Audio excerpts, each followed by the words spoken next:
نبی پاک علیہ السلام نے فرمایا ہر عالم کے پاس نہ بیٹھنا،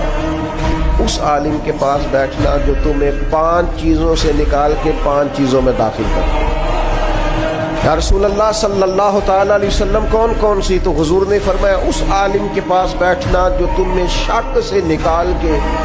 یقین کی طرف لے آئے، دوسرا وہ تمہیں ریاکاری سے نکال کے اخلاص کے زمرے میں لے آئے، اور تیسرا نبی پاک صلی اللہ تعالیٰ علیہ وسلم نے فرمایا وہ تمہارے دلوں سے دنیا کی خواہش نکال کے